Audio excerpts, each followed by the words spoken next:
flowing. Behold, is the end. Congress grace all will all be seen as we sail down the Deadfire way. We've got a long way and our lives behind. Behold, is the end. Because we are so unkind. While crossing down the Deadfire way, hold fast to the helm, hold fast to the wind. Behold, is the end.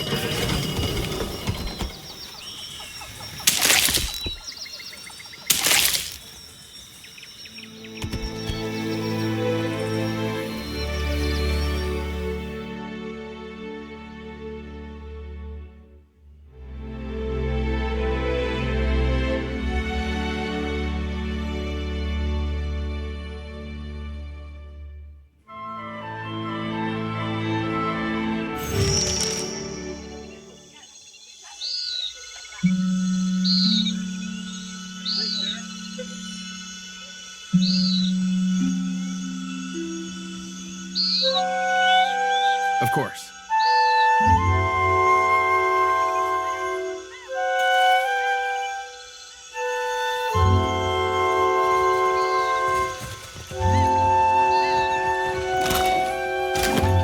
You went into the jungle for animal hides, I say, and found yourself in an empty clearing.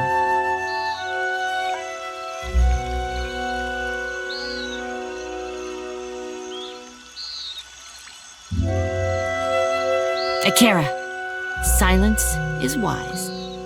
You turned around and retraced your steps back to your ship, where it was safe.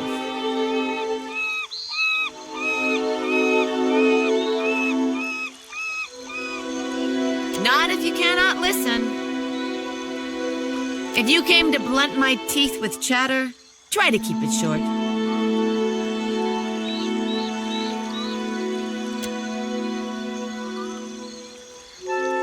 We remember the old compact with the Nekataka Queen. Do you have her treaty words? Akira, the Queen must be desperate to send you, I say. Rasare will be expecting you inside. Seeing as you've earned your way up from nuisance to guest, find me if you feel like trading.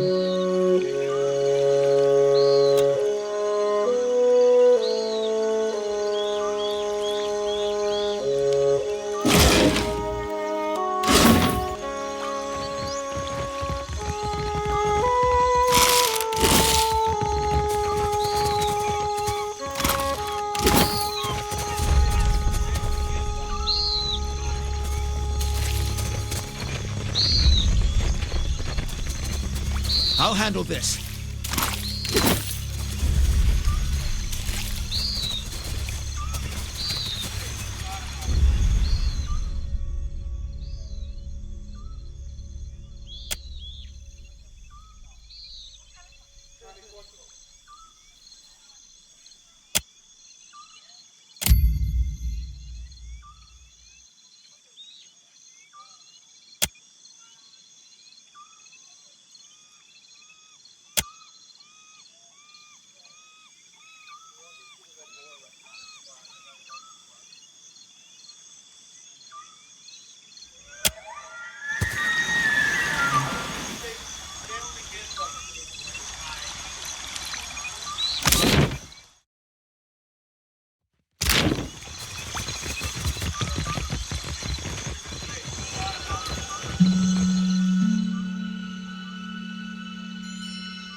Keep out of my way, outsider.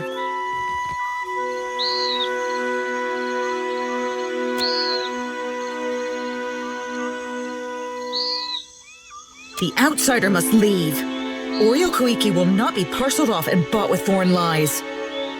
Ruasari would never let that happen. Where is your confidence in our Ranga? You are the problem. We do not track dirt in our home.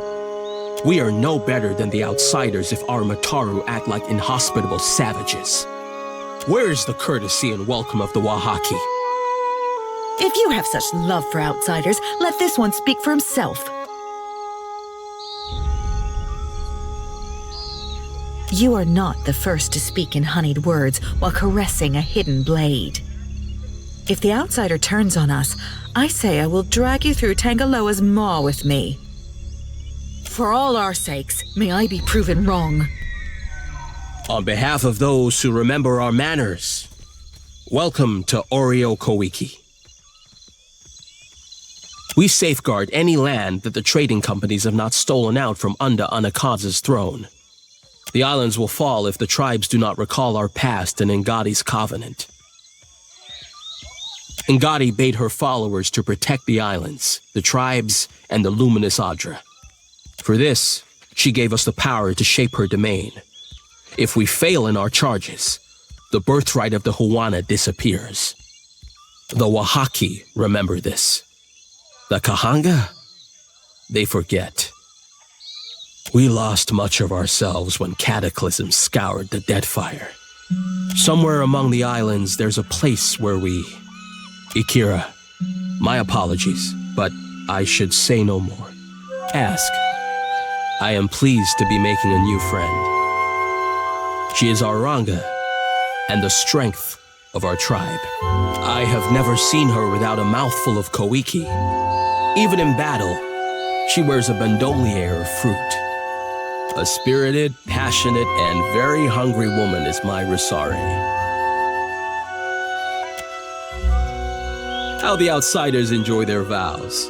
The Huana pair off, but we need no documents or witnesses. When it strikes Rusari's fancy that we should sleep under one roof, we do so vigorously. Some think I influence her judgment, but they have the wrong of it. My back is too fragile for the weight of authority, I say.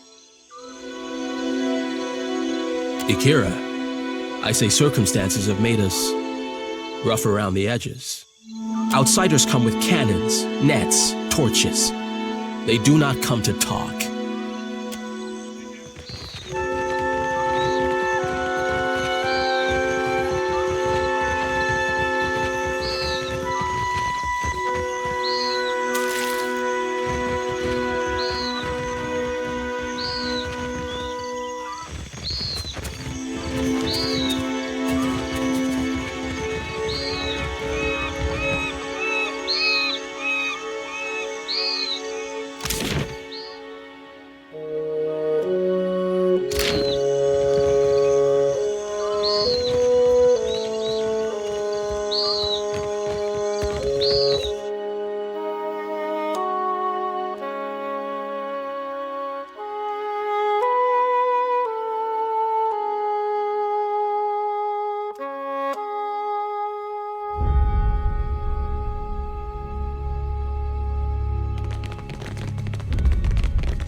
I'll see it done.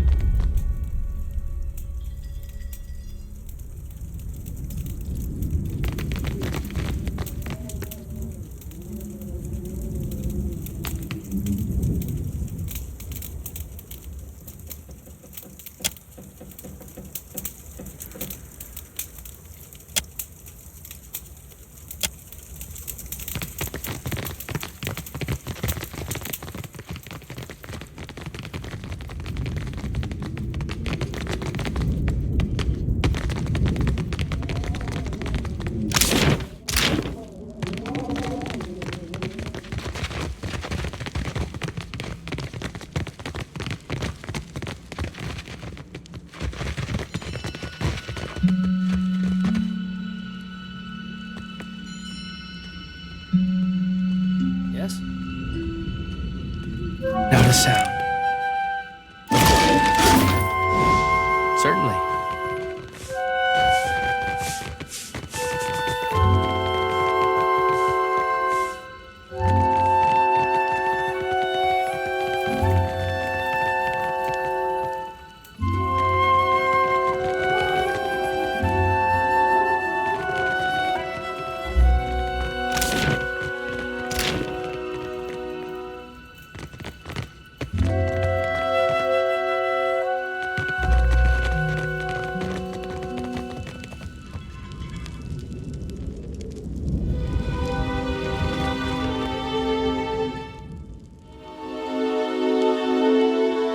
I am the Ranga of this tribe, and will not hesitate to send your soul through Tangaloa's maw if you threaten my people.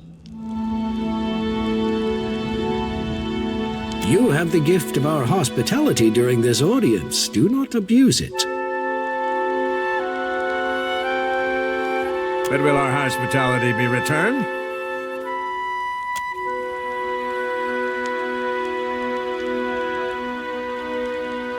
Mbeta softened his heart against outsiders. Akira, I will hear this one. The Queen sent you to remind us we are vassals. Is that all?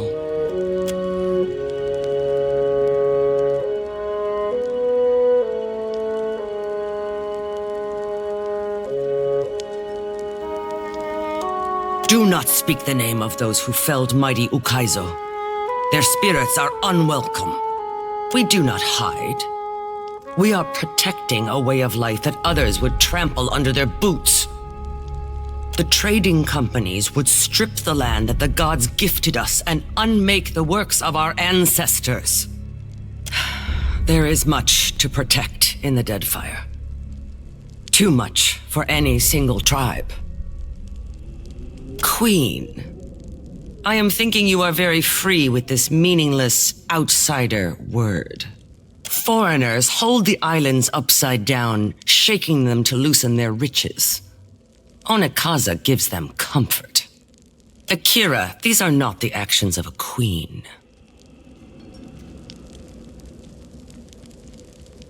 Bah! Then she never should have let the foreigners take a step onto Deadfire soil. You think the Queen is cunning, but she is on the brink of losing her power.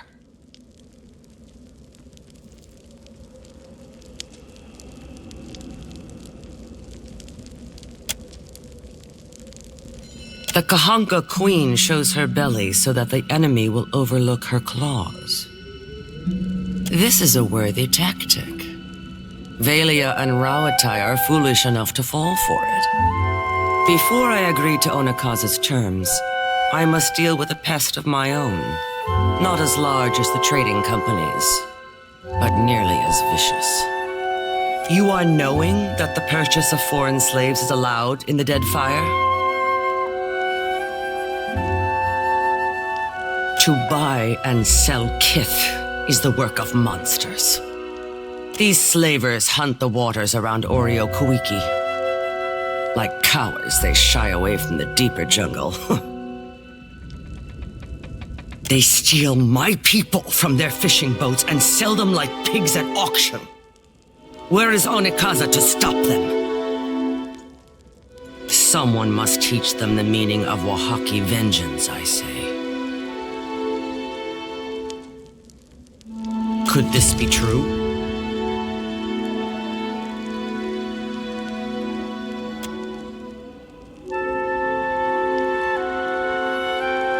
What say? If those parasites drew their final breaths, I would hear of it. While Onikaza plays at diplomacy, we are the spear in the guts of our enemies. I have come to expect troubling news from outsiders. Today is no different, but at least you bring me a tale for my grandchildren.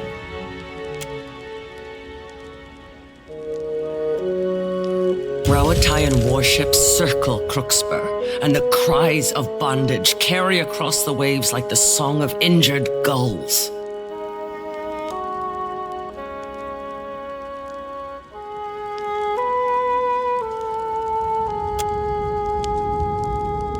Tell Onakaza that the Wahaki accept her authority. If the time comes when she needs to show foreigners the breadth of her power, we will be there.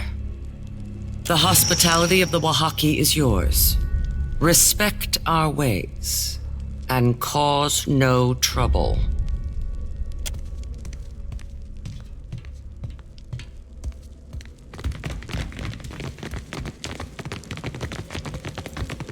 Found it.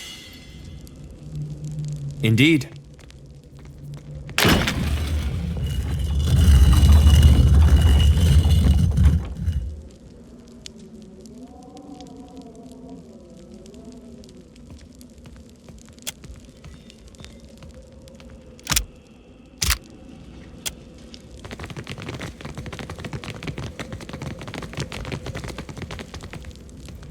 I'm here. Of course. I'll handle it.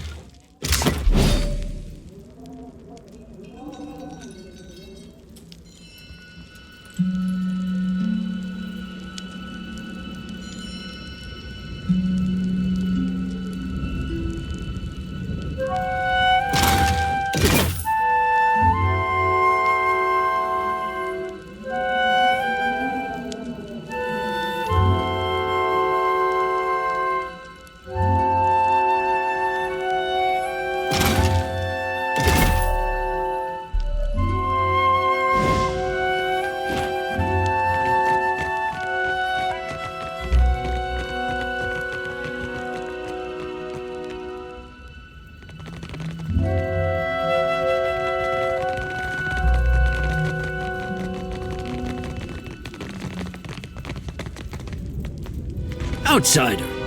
Unlike Barapo, I do not use this as a term of offense, I say. We do not see many visitors on Ori o Koīki. Those who come, seldom leave. How he fills our home with the stink of his burnt offerings. A rational mystic burns incense or candles, but Barapo burns Koīki, rotten meat, and bundles of hair. Nothing is spared his flame if it appeases the gods. They come asking our Ranga to show her belly and surrender. Instead, she shows them their guts at the end of a spear. A valuable lesson about animancy, I say. There is quality and there is cheap, but never both. The rust bucket does not follow my instructions and ignores my command words. I am appreciating the offer, but it is better if I learn how to operate my degraded friend. I would be a poor host if the ironclad thing decided to remove your skin. Ikera, I can see that well enough from here. Here, the command words. They do me little good.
Visitor, I hope your time on Ori o Koīki has been hospitable.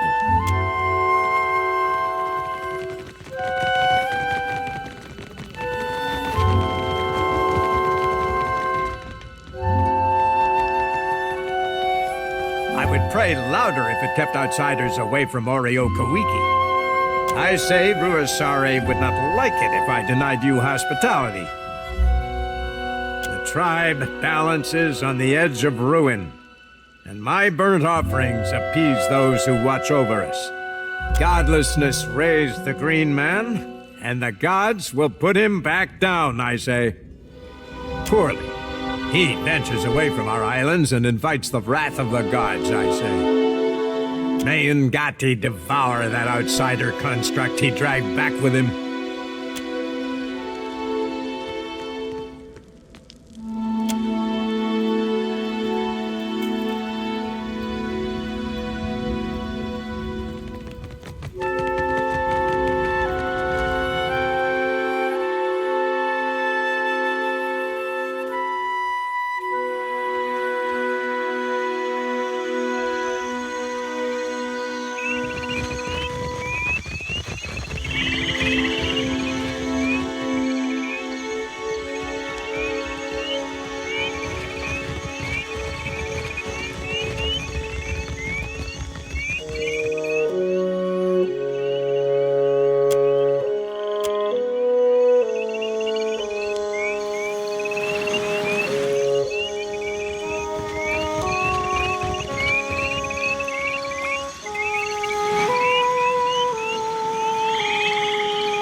I'll handle this.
The snow was on the ground.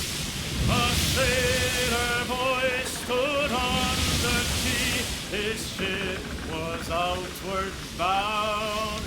His sweetheart standing by his side had many a silent tear. And as he pressed her to his heart, he whispered in her ear, "Farewell, farewell, my own true love, this parting here."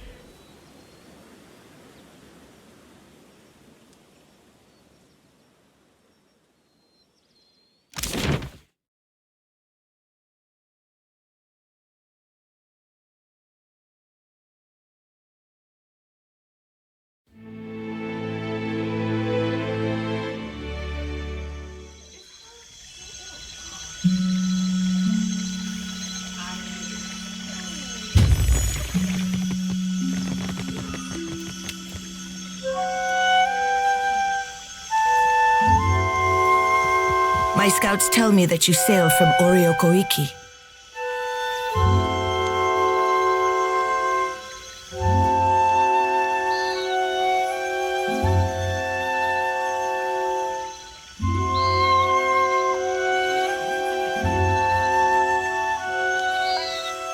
Do the Wahaki pay the crown obeisance in whatever eccentric form suits them?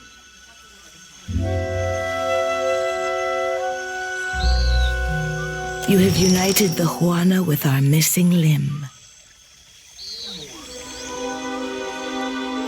Prayer and the wisdom of Kohopa will help steer my next course. I will send for you in time. Speak freely, Herald.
afraid not.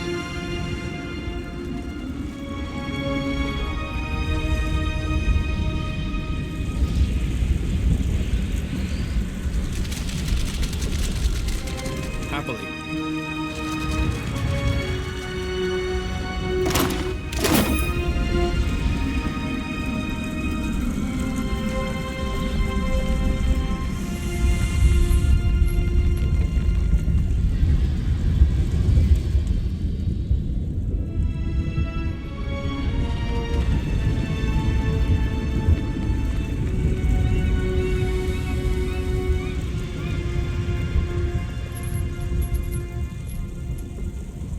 Extinguished or crushed, us all, Defiler.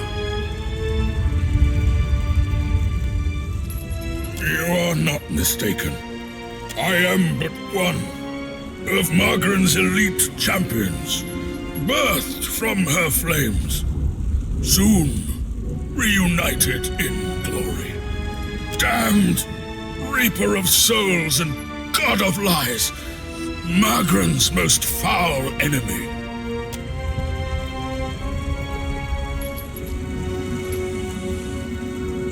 Servants of the Defiler God, damn you!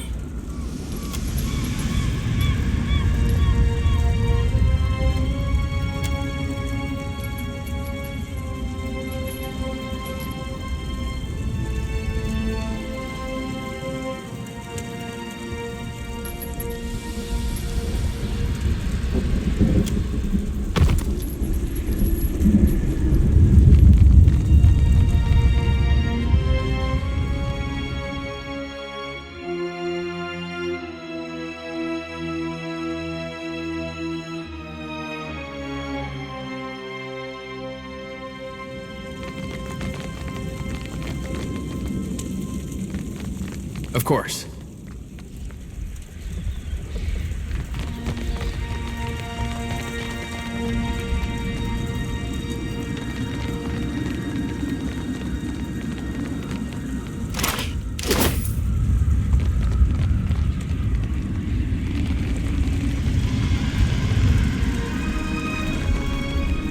Let's see what's in here. As promised. I'll handle this.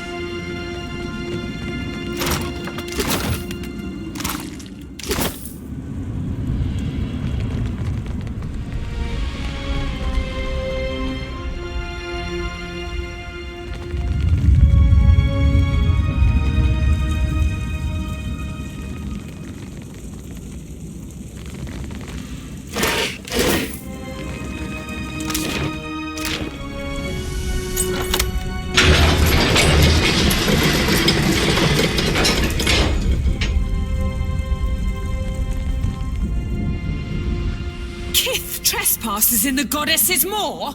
But how?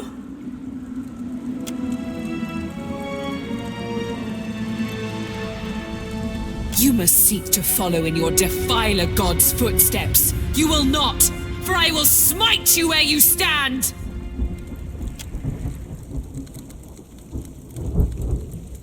Hold, Sega! I would speak to this filthy minion of the wretched god Eothas. Before you char his bones to dust.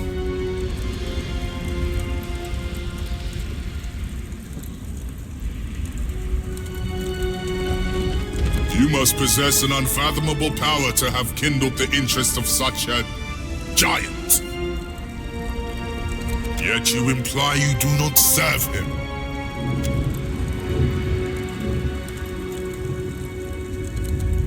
Rakia, move! We cannot allow these intruders to live!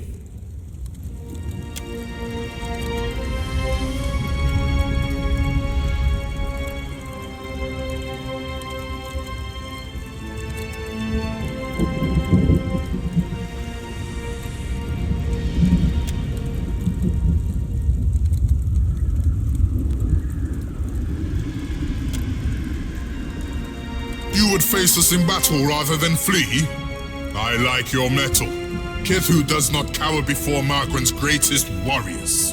We have not yet defeated the embodied god, but that does not mean we won't. The Jotiger is readying another assault from within the Jagged Keep as we speak. I will permit you to scamper closer to God's face, if you believe you can survive. Scurry deeper into the maw, but know that my brethren may squash you.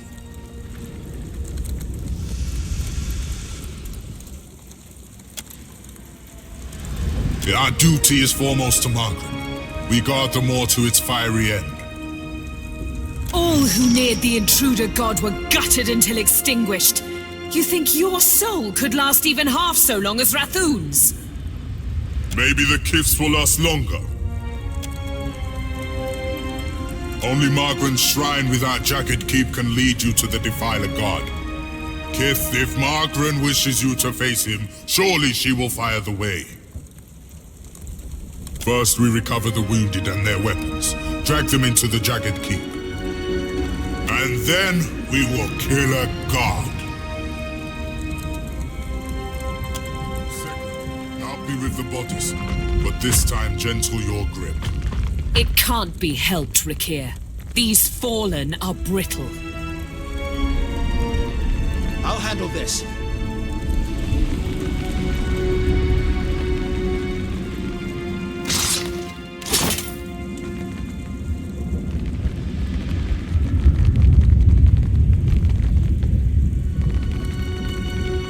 What would you have of me, puny Kith? It's true. The god caught us unawares. We lost many, but we are not yet defeated. Margaret has made us for this purpose. We will see to her victory through fire and blood.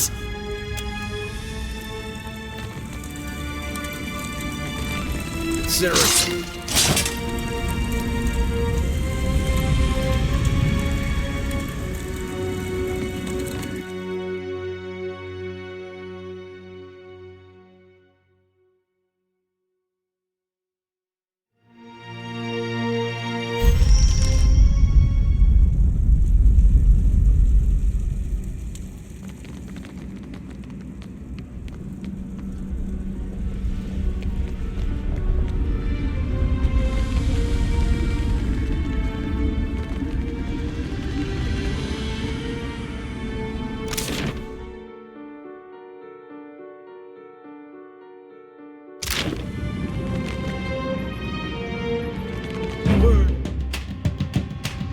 You better run! Ixiana! That's how it's done! What is it?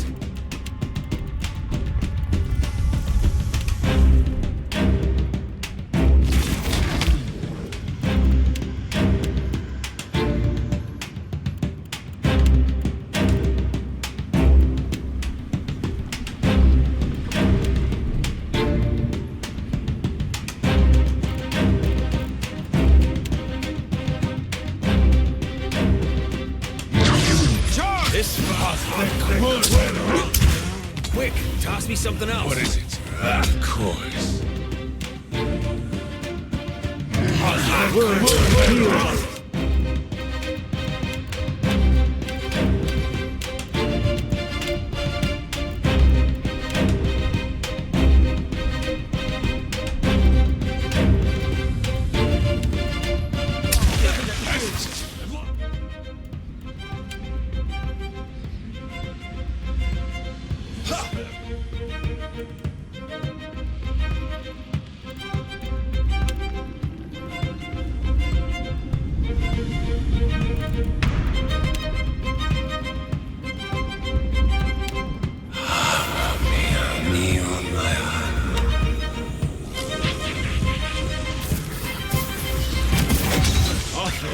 Worth it.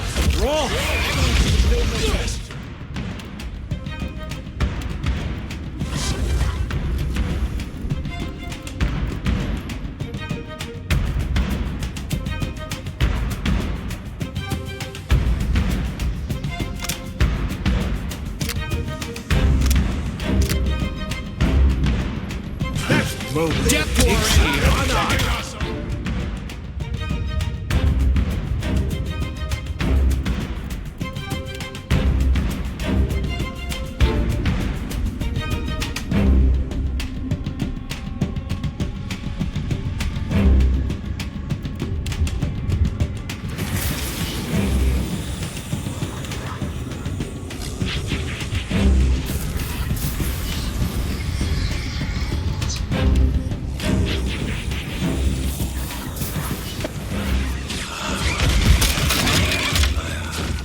responsibility.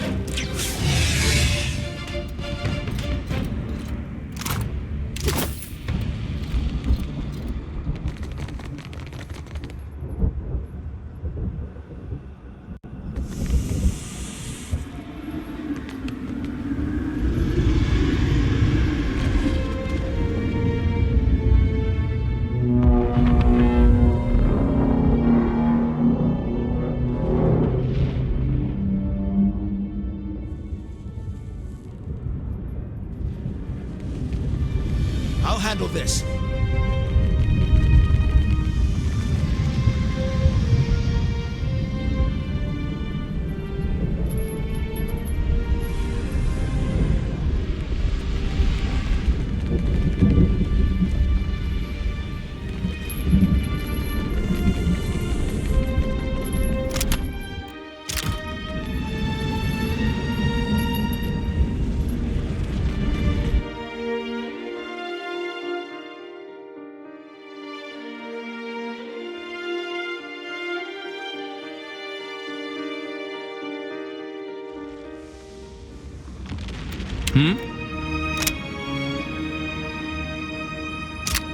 I'd be glad to.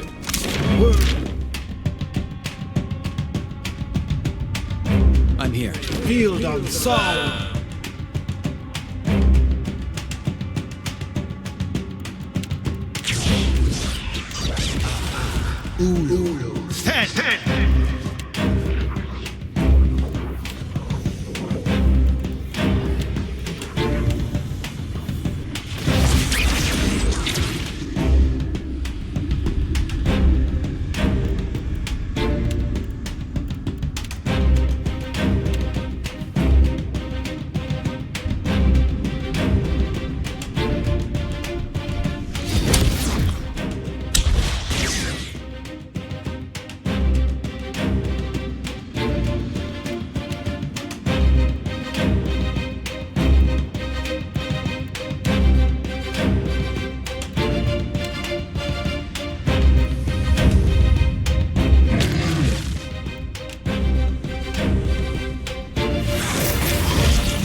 Working!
I'll handle this.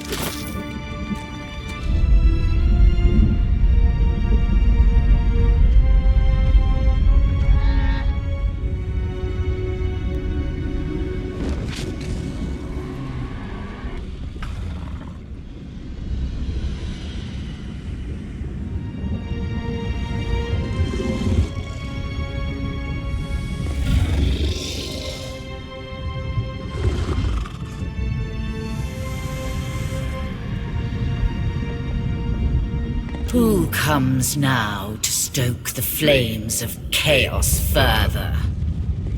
Have I not yet feasted enough? I suppose I can make room for another. We struck a deal eons ago.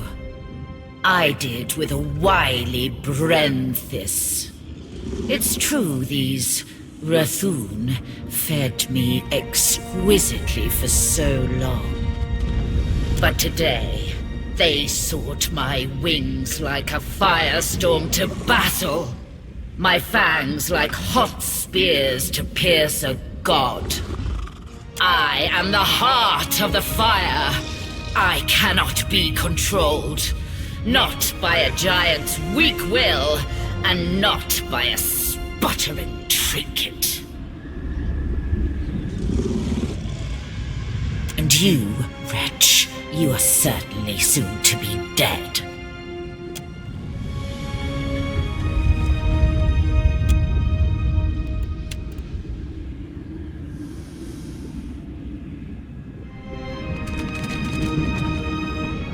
I shall.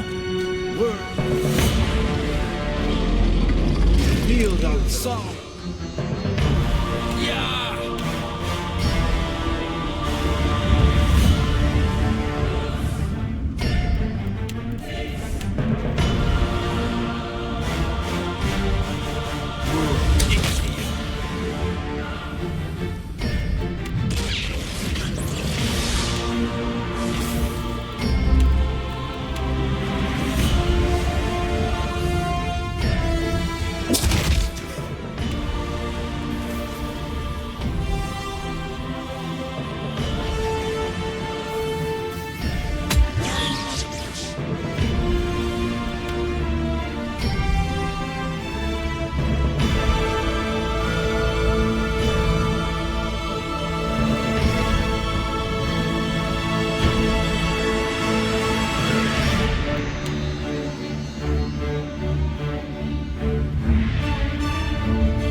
Ixie, Anna!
Something else.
You, this fight is mine!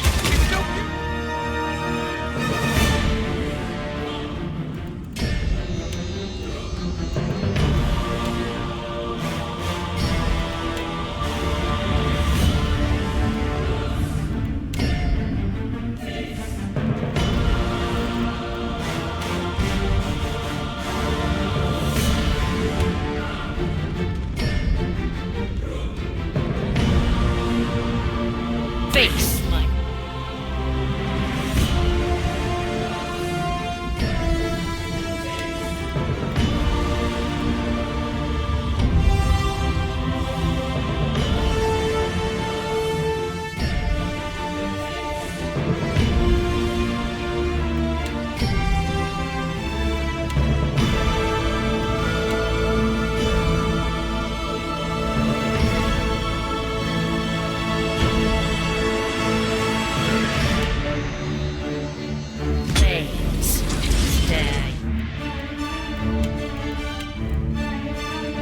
Death in its flickering eye.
Leave it to me.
It is not in pleasure, not for Mother Margaret. I should have listened when she said nothing, but I was willing to die to reach the Everflame, to sacrifice them and everything to ash, to vanquish the Defiler. And I am burning, but not in the flame, not with honor and eternity, but for a moment. I am disgraced.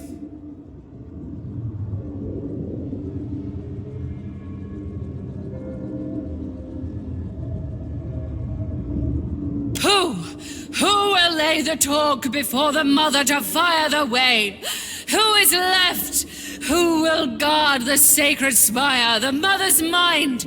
Who will descend the shrine to the Defiler's god's face? Not to these hands that are ashes sifting on a breath that is a last sigh of a wretchedly snuffed life. Not to me and mine. Now she who was blackened and befouled and forsaken by the flames, forsaken by Margran.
Scurriers in my keep, make ready to be crushed, vermin of Eothas! You felled her, and her dragon?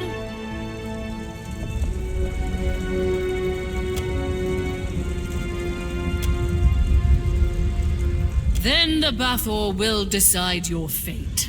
He awaits at the back of the keep.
Look there.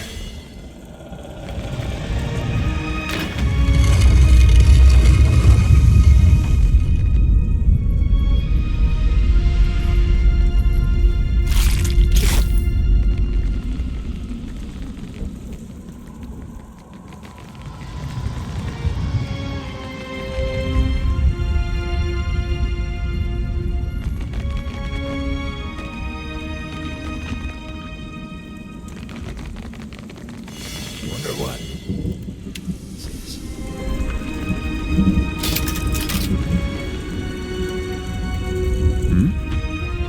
Indeed. Ready when you are.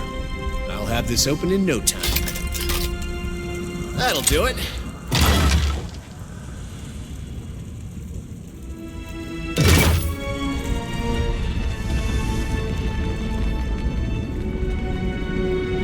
I'll handle this.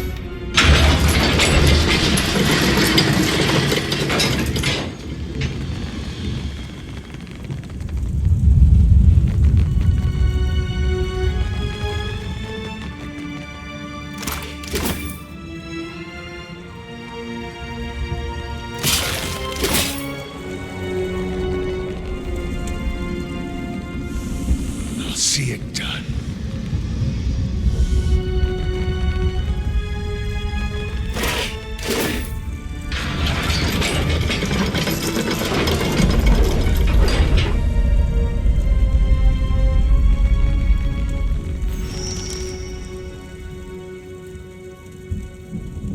Kith, how is it you have come to be here?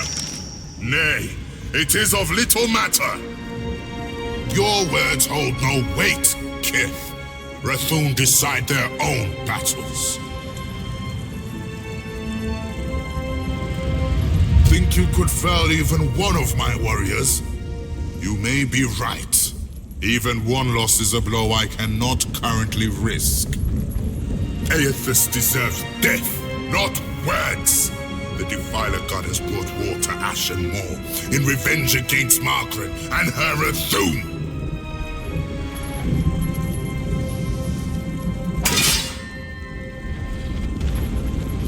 What is your relation to Eothas, if not to act with him against Margaret?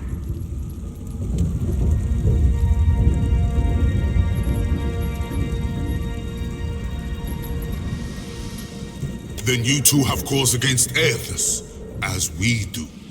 We are prepared to assault Eothas at the base of the Maw. The shrine will lower us to the sacred Ardra pillar, where the embodied god now gluts himself. Even if I believed you, I cannot do such a thing. We guard the sacred depths of the Maw. None may freely enter. Thus the shrine lies dormant, locked without the talk of Bethacton.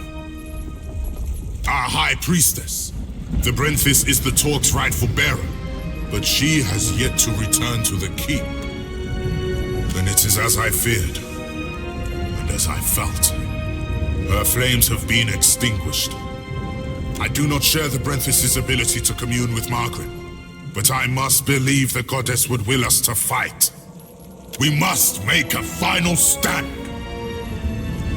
I heard shouts of your triumph preceding you. It would seem you are unparalleled among your kind. And mine. What became of the Ancient? Jadaferlas? Triumph will be nigh impossible without her. Impossible! A flame as bright as the Ancient's cannot be so easily extinguished.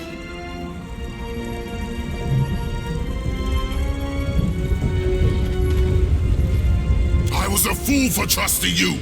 Have you any fathom of the doom you have wrought us? You shall explain, or forthwith perish on the end of my mace.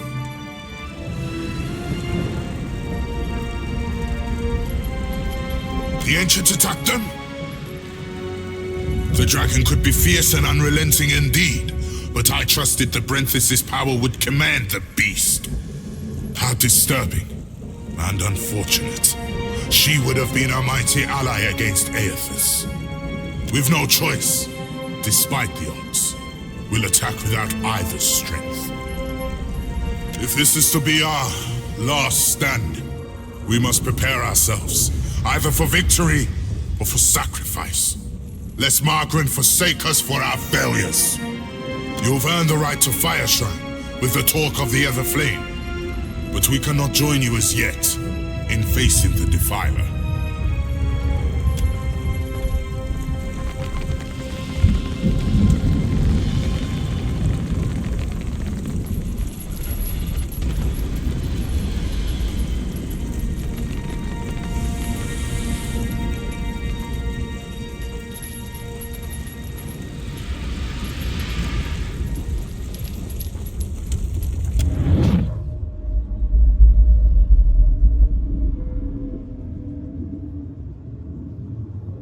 Watcher, the time does not allow for niceties. Even now, Eothas gains strength from the spire. What progress have you to report? Then they will burn to ash and return to the mud kiln from whence they came.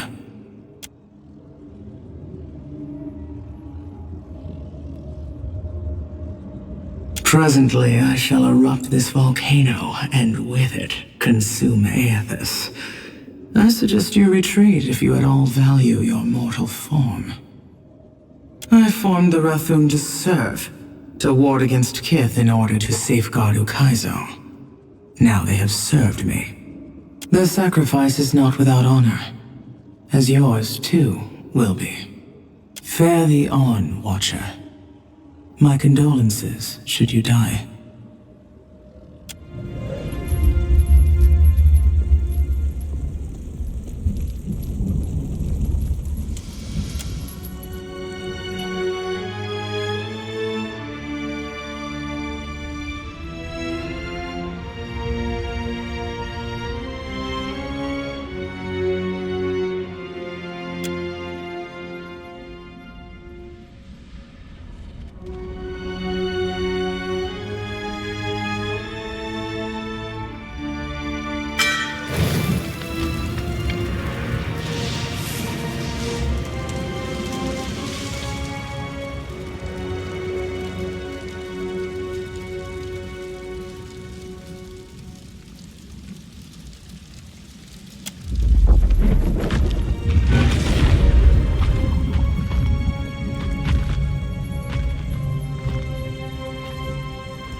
Watcher, I wasn't sure you'd make it.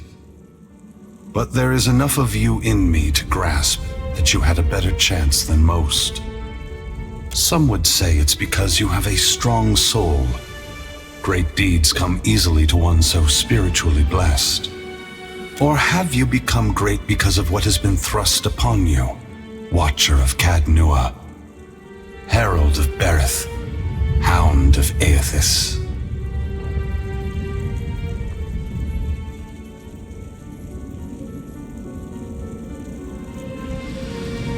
As would we all.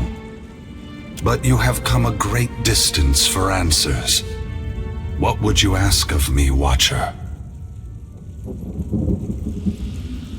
When I am finished here, you may have it back. Though you may find the process not painful, but traumatic nonetheless. But you have come here for other answers. Why I have returned, where I am going. Am I answering to you, or to Berith? And it would seem even she whose presence shakes the heart of this mountain needs to know. Margren fears what I will do, just as she feared what I would do in the Deerwood. But this time, there is no power on Eora or in all of hell to stop me.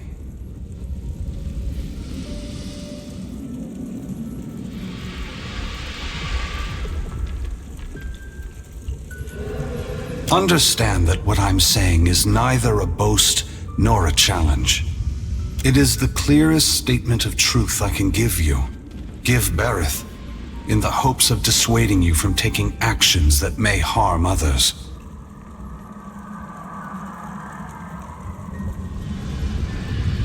Yes, I am sacrificing lives from this generation for the benefit of those who have not yet been born. The other gods may be willing to make similar sacrifices, but they will be in vain. I am going to force gods and mortals alike to open their eyes to one another, and all the powers of hell cannot drive me from this course. It seems my sister does not like the sound of that.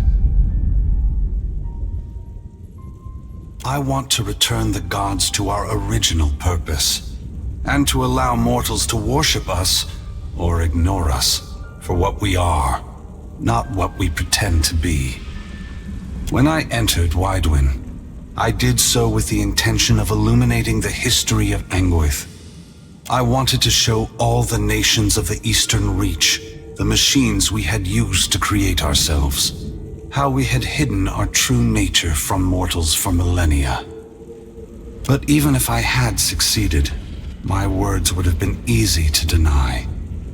Belief creates the foundation upon which a mind's reality is built. Some minds can never let go of that foundation.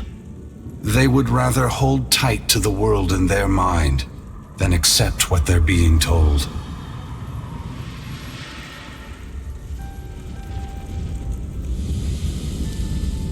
We began with a dream that if we provided guidance to mortals, each generation of souls would grow stronger.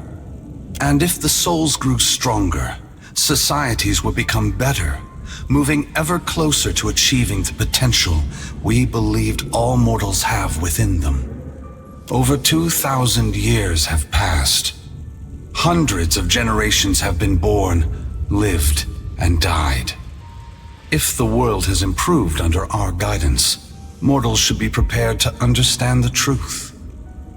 If they have not improved after all of this time, then we have utterly failed in our aims, and there should be a reckoning of our faults.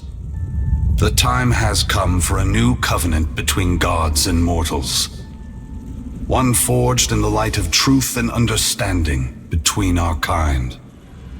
I will leave this place and go to the lost city the Huana call Ukaizo. It is there that all souls pass through the machines of the gods, where all souls pass into the beyond before beginning their next life.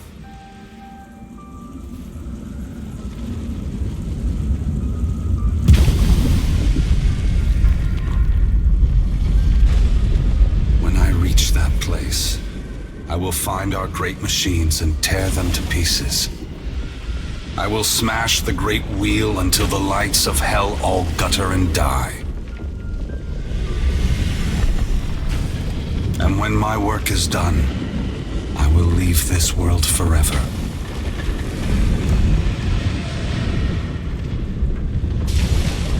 Both gods and mortals alike rely on the wheel. We depend on it for the souls that give us power. Mortals depend on it for the lives of future generations. Breaking it will force all of us to face the truth. We will fail together or move forward together. Either ending is preferable to the cycle we still find ourselves in.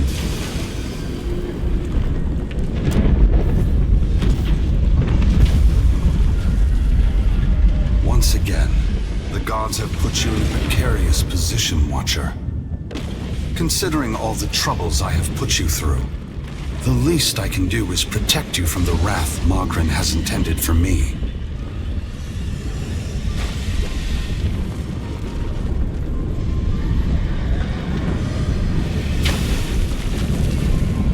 Don't thank me yet. This will be particularly difficult for you, Watcher. Eothas's great hand floats away from the luminous Audra pillar. As it pulls back, for a brief moment you see a golden tether flash into existence between the pillar and the great titan's back. When when the Audra fingers gently cradle you, there is first a sensation of warmth, but it is followed by a harsh splitting of consciousness. Your awareness vacillates erratically between the physical world and the spiritual dimension of Eothas' body. Your soul glides amid the many trapped with Eothas.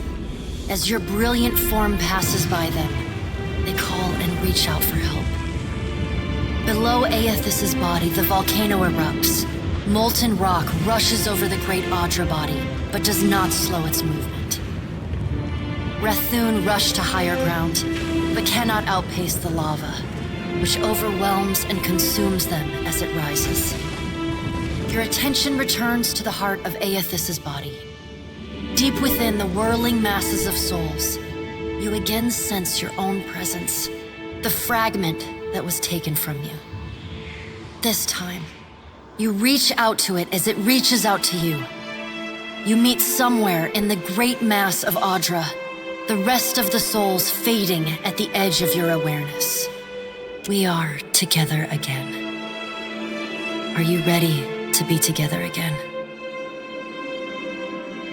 Are you certain? Since we've parted, you've become someone else, and I have become myself. When we join, we won't be ourselves anymore. Your senses yank back to your body, still in Eothas' hand. There is light, sunlight. He has emerged from Ashen Maw, the rim of the volcano and the great keep of the Rathun collapsing behind him. The Audra is barely visible through the thick lava covering his body, and still, he moves. The ocean is gone, water sucked away, leaving only the bare seabed glistening in an ominous silence. You summon the strength to turn your head. Through the cracks in the great god's fingers, you see a wall of water, taller than Nekataka, taller than Eothas, as tall as the moon. It comes with the rumbling of a terrible stampede. The wave slams into Eothas. His hand closes, protecting you from the devastation. Somewhere in your mind, you hear Andra screaming. You are back inside him, back with yourself. Are you still the same watcher who returned the lost souls of the Deerwood to their intended bodies? A light shines within the soul as it observes you, waiting. I am.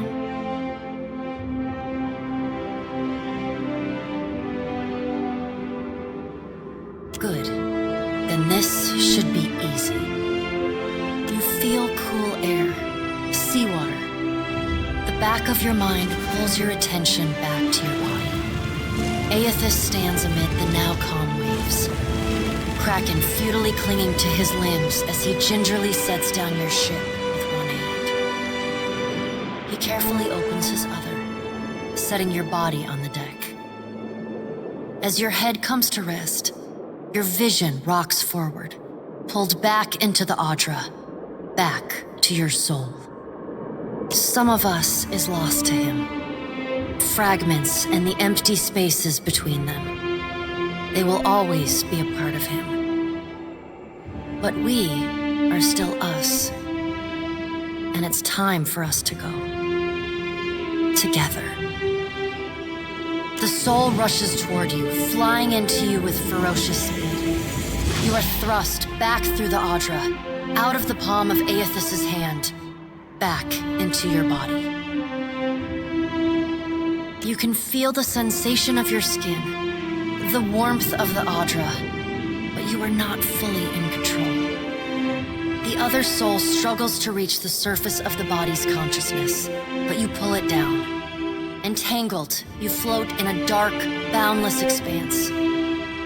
The more you fight each other, the closer you become, until somehow, impossibly, every piece of you is touching every piece of them. Through the distant window of your eyes, you see Eothas push slowly against your ship.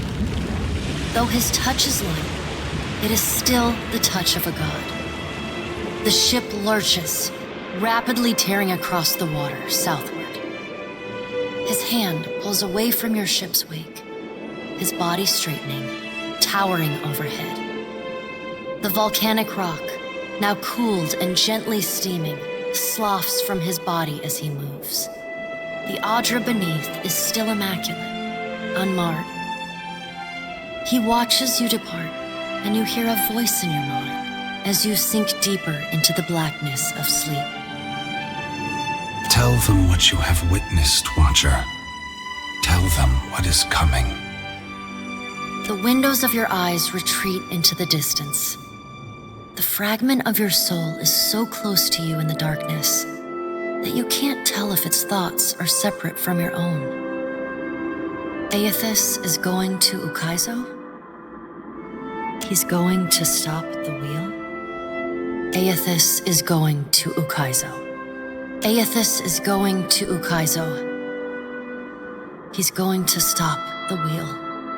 The words repeat in your mind until they become an incessant, meaningless mantra. Involuntary meditation in the emptiness of your unconscious. When the words finally dissolve and become part of the darkness, you see a pinpoint of light. You no longer sense the other soul. No longer sense the person you were before Eothas touched you. You swim toward the light. As you come closer, the light becomes two blurry spots of radiance. You settle in behind your eyes and feel your lips already moving, mumbling. Around your body you sense familiar scents and sounds, voices raised in shock and alarm. You take control of your mouth, opening it wide and drawing a great breath.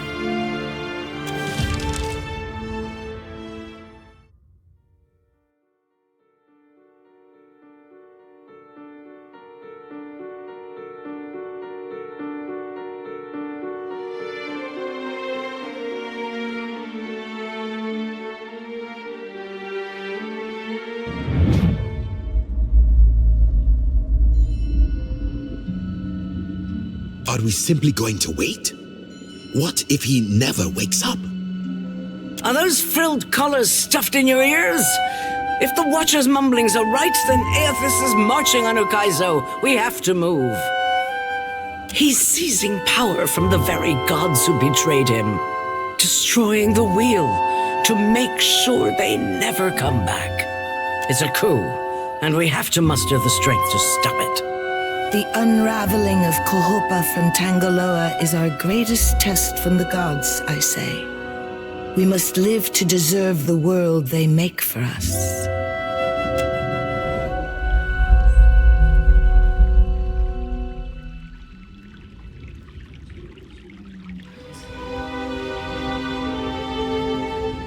Well, there is some life in him still, but I do not know how his senses fare. Join our talks, I say. Rational discussion will gust away the ominous smoke rising from Ashen Maw. The Deadfire is no stranger to cataclysm. We can survive by cleaving to a shared purpose, a greater good, Akira. For what else did the gods place us here? We who have ships and resources enough to make a difference. What we need is brass. Rawatai has ships and cannons aplenty, but the only way I'm sending them is if...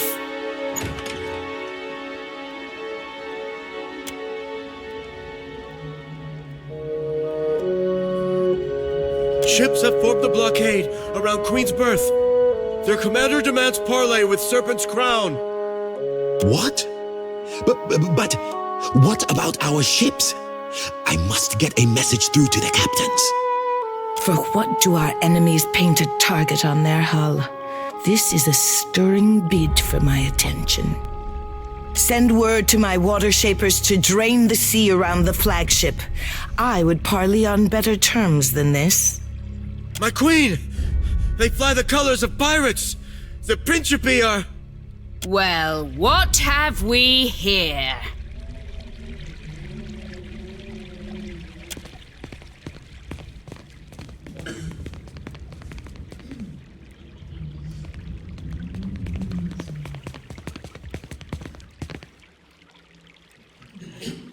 Forgive me, lovesome, but it looks like you're having a party.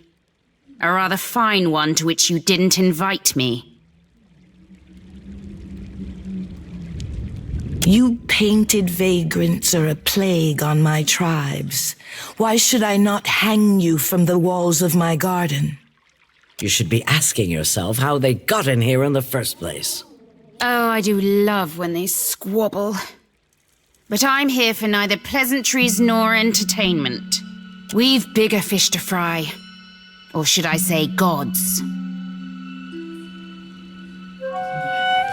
Now everyone just calm down. I promise we won't fire on you at this time. Unless firstly provoked. That is, until once we've safely absconded from the city back to the high seas. Then all bets are off again. Aye? Yes, well, if you have a point, pirate, I suggest you reach it quickly. We're supposed to take a bunch of pirates at their word? Right you are. However, I'm here because I've got questions, ones that can't wait. And the lovesome Watcher's the only one likely to answer them nicely. Ukaizo? What's the lost city of gold got to do with a god on a rampage?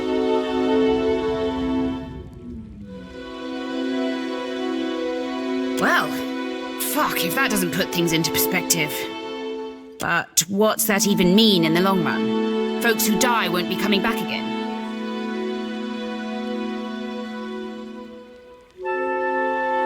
This is all dark and foreboding sounding. But what's it mean for my soul? I mean, I like the idea of pirating throughout the Great Beyond as much as the next gal. But if, say, I got no awareness after I die, does it even matter what happens? Of course you have no interest past that of your eyes and your stomach. Let us speak now of what can be done. Must be done. Watcher, you know best of all of us what our options are. If he's heading to Ukaizo, then the time for speeches is over. We have to act quickly. Defending Ukaizo is the highest priority. Our ships are fast and well-equipped. We could sail to the edge of Andra's mortar. See if Eothas' passage opens a way through the storms. Of course, finding Ukaizo once we're through is another matter.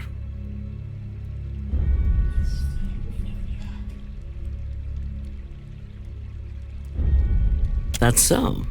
You just might be able to save us. We speak of collectively sailing for Andra's mortar, but this crown will not support any plan that involves a single outsider ship landing on the shores of Ukaizo. It is for this moment that the gods test me. Anyone who seeks to cross Andra's mortar will learn that the gates of Ukaizo are the end of compromise with the Huana.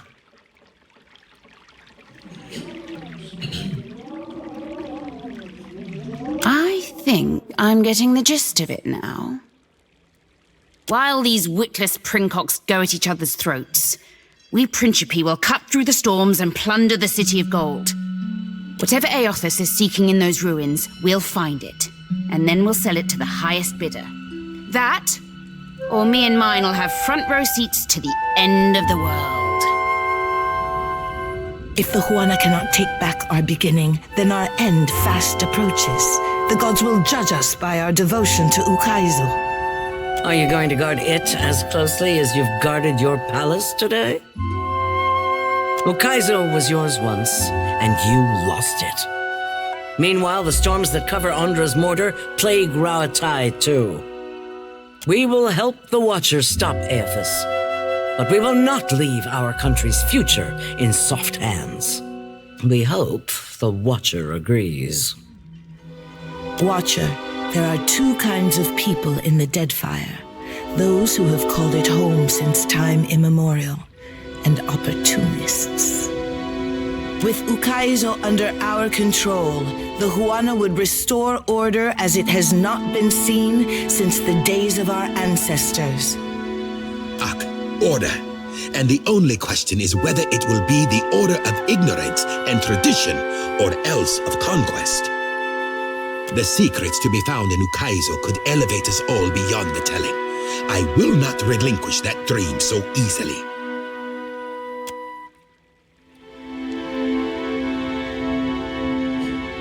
Watcher, I say the time to play at freelancing is at an end. Any of us could get you to Ukaizo, but only one of us will stand by your side.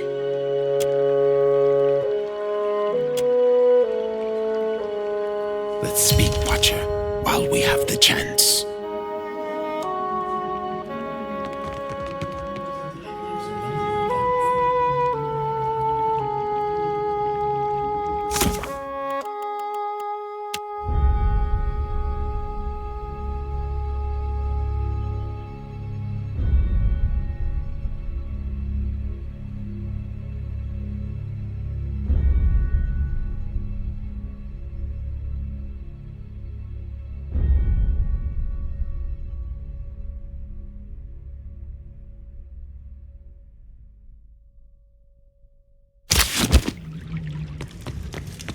I say it is not every day that a ship pulls into port from Margaren's teeth. You are not too singed, I hope. Our enemies scramble for Ukaizo, dropping all pretense of strategy in their panic and haste. I hope you find our city pleasing. Ikera, both topics I know well.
There is something I can get for you? Of course.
You find yourself in cold, suffocating darkness. There is a familiar weight in your hand.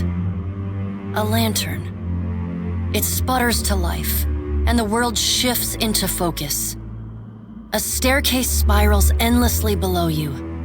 With nowhere else to go, you start down. A wave of blistering heat hits you. Then a sea salt wind. Divine voices boom and screech. Their words shake the platform beneath you, shake the very air around you. The gods are fighting. Lay your blame elsewhere, Wodika. I won't suffer your arguments any longer. Magrin looms large before you, an accusing finger leveled at the melted visage of Wodika. Wodika screws her mouth into a sneer. You fool! If only we had attacked him when I first proposed it. Accusations drip bitter as bile from her tongue.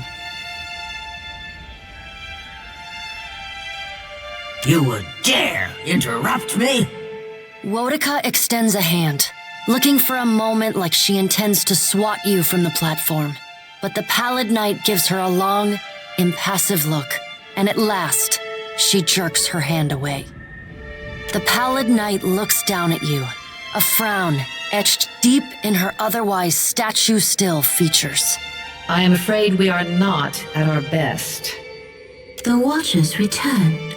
Perhaps we should hear what he has to say. Helia's birds chatter anxiously among themselves. Wal's many eyes alight on each god in turn. We make little enough progress on our own. Is there nothing we can do? Magrin glances at the pallid knight from the corner of her eye. After a thoughtful pause, she speaks. The time has come for us to seize the power we have long left untouched and absorb our scattered children. Andra nods, her lure bobbing bright. Terrible though it would be, perhaps you are right. I did, and I was scolded like a child for my terrible audacity. A curl of steam rises from her nose. The pallid knight looks on, impassive. Should we be killed, we may possess the bodies of our godlike children. Or should we face a force too powerful to stand against, we can absorb their souls, granting us additional strength.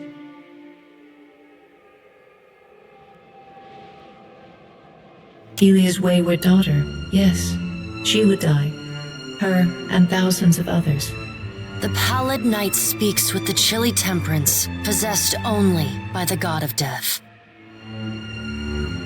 We are your gods, forged of thousands upon thousands of willing souls sacrificed on the altar of progress. Yes, our good is greater. But the time for that plan has long passed us by. Are we to keep nothing for ourselves? Not a single secret retained? Not a solitary mystery? Magrin elbows one of Wal's floating eyes away. Eothas will lay bare our every secret soon enough. What is one or two revealed now? But we get ahead of ourselves. First, the Watcher must get to Ukaizo, and that will be a trial all its own.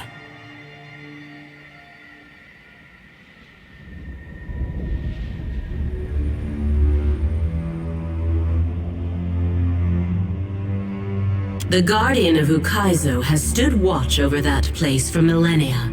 It will not stand aside, not even for Bareth's herald. Helia, who had been lost in quiet, anxious conversation with her birds, breaks in. It yet lives. Of course. Our progenitors crafted it.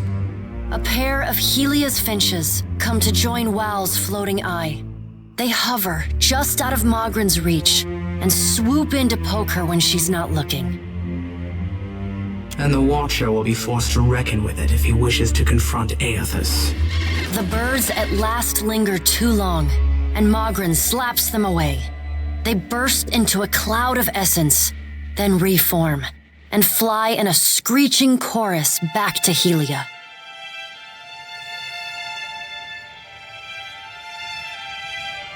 A creature crafted by the Engwithans to protect the machinery of reincarnation. It doesn't care much for visitors. Will you divulge our every secret to the Kith, Mogren? Mogren shrugs. If it suits me. Go prepared, Watcher. The Guardian will not stand aside, not even for the Herald of Bareth.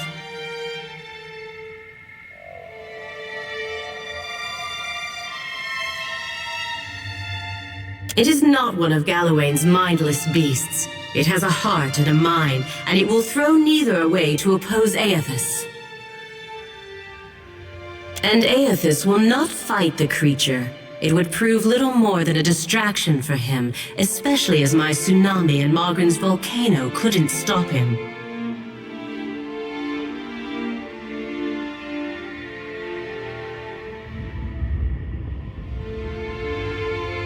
There is another topic we have yet to address. The Pallid Knight holds up one gauntleted hand, and the other gods fall silent. Tell me, Watcher, where do you stand? What do you think of Eothas' scheme to destroy the wheel?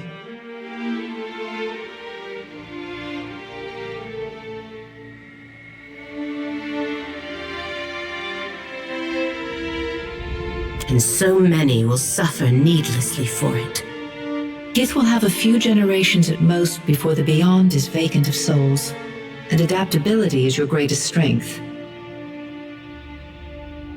Eothas believes you will succeed. An uncaring god would not have that faith. The Pallid Knight knits her fingers together and regards you.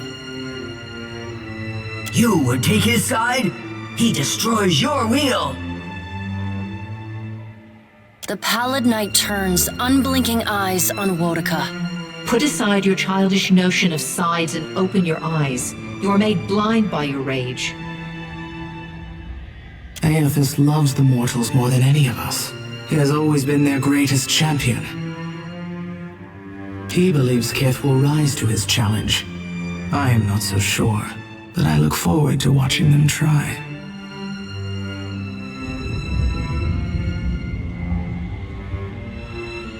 What if Eothas is right, and Kith succeed in rebuilding the wheel? What then?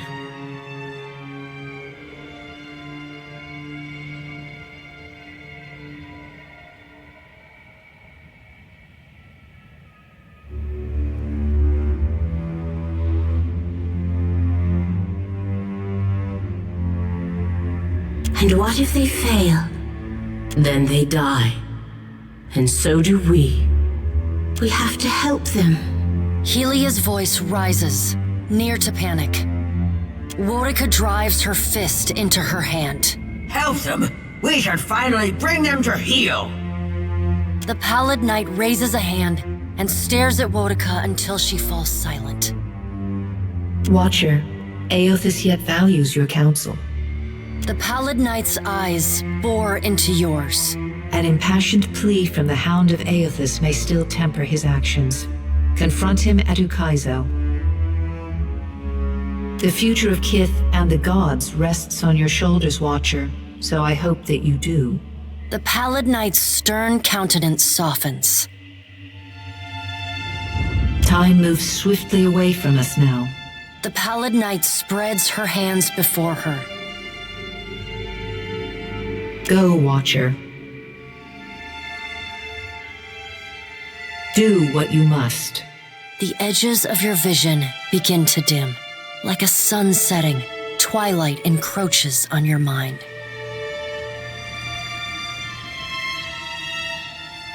The Pallid Knight conjures a blinding white light in her palm that swiftly grows to engulf the room.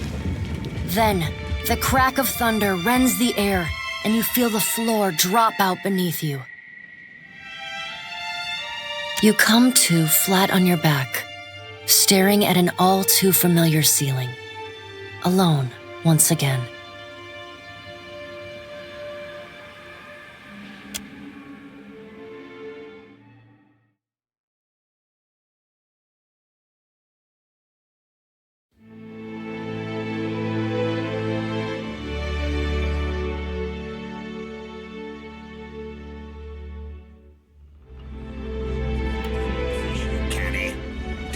dispose of it at once. A moment of your time, Watcher, if you will. Some of the hands discovered an unusual crate in the ship's hold. Unfortunately, the ship lacks the defensive fortifications of Cadnua.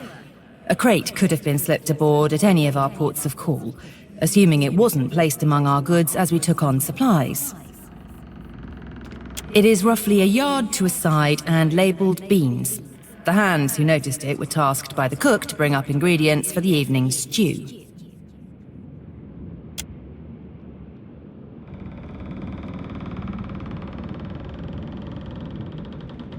The hand left the crate in the hold if you wish to examine it.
You can see me!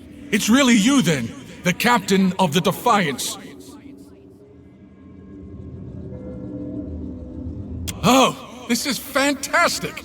How satisfying it is to know one did not give one's life in vain. I come from the island of Kazuwari, and we need your aid. Kazuwari is an island where the most skillful hunters, the most hardened explorers, the deadliest warriors all gather to earn Tuamawai's favor. But Humaire, the island's caretaker, says the essence that sustains the island has sickened. Curdled, she called it. The animals, the trees, they all churn with anger and fear. That which hunts, kills, and endures, yes! You understand! We need a watcher. No one else can talk to souls, Humaire said, and souls are our problem. You're a watcher, right? The watcher, the one who died and lived again, who speaks to the gods. That's the watcher we need.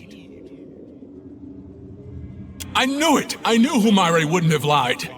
You will help, won't you?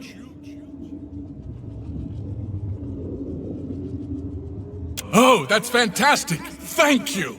Speak to Humaire at Kazuwari, Watcher. She'll be able to better explain the situation than I am. Kazuwari's a huge island west of Hasango. It's pretty hard to miss, what with the high cliffs and waterfalls. There's one thing you should know. The faces of the hunt jealously control who enters and leaves the island. But there's a waterfall on the southern side of the island that will allow you to sneak in, so long as you're circumspect. I guess you should also know. The island's residents might not take too kindly to your presence if you're found. They're, prickly bunch. But I'm sure that won't be a problem for you. Once we've arrived, I can help you find your way into the heart of the island. You know, if you want me to, I wouldn't want to presume. In the meantime, I'll be here, well, behind you, really, with the rest of the spirits following you around.